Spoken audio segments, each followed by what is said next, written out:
Most artists will do or try almost anything to get onto some of these lo-fi playlists. That's not limited to checking out sketchy websites, buy me a coffee, or coffee donations to get the top spot on a playlist, which is usually just a bot farm in disguise because 40,000 of your streams are going to come from Botswana, and you're going to look at your payout and wonder why you got 61 cents for all those streams. So in 2023, I decided to pull all of the music that I controlled off of streaming platforms. And part of the reason for that is because I started to see a problem with the way that lo-fi was trending. There was a lot of oversaturation. I noticed a lot of artists were using the same splice loops and drum sounds, and it just became what I like to call a weighted blanket for the genre. It was a safety net. It was comfortable. It was okay to be complacent. And it was all right to just be background noise, which is also kind of ironic because as producers, that's typically what we make is background noise.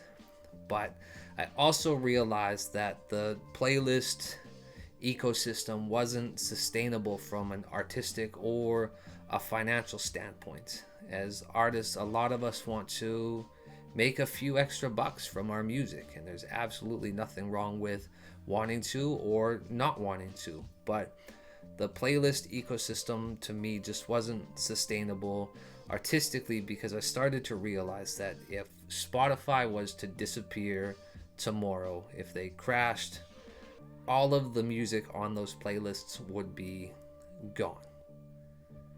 And I know when I deleted Spotify after I removed all of my music from the platform, the playlist that I had saved went with it. And I couldn't name you 10 songs that I saved to a playlist to this date.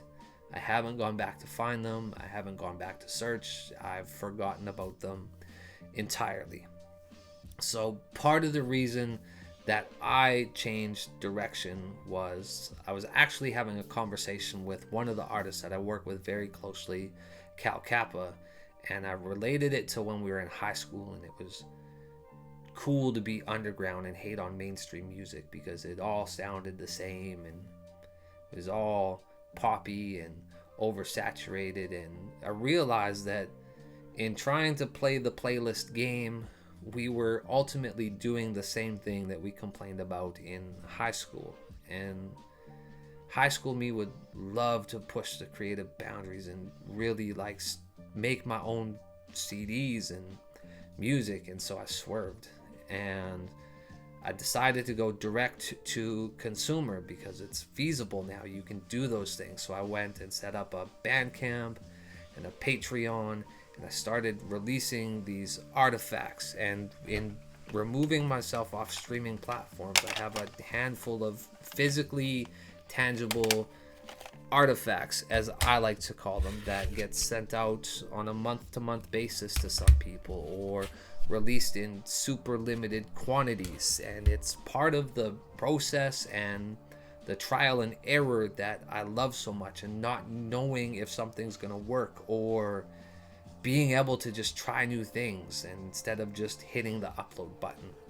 Golden, for example, this isn't out yet, but when it is, it's in limited quantities. It's going to get sent out. It'll be wrapped in gold paper, wax sealed, limited with a certificate of authenticity. This was a one of two cassette. There's things that you can do with tangible media that you can't do with just uploading to streaming platforms.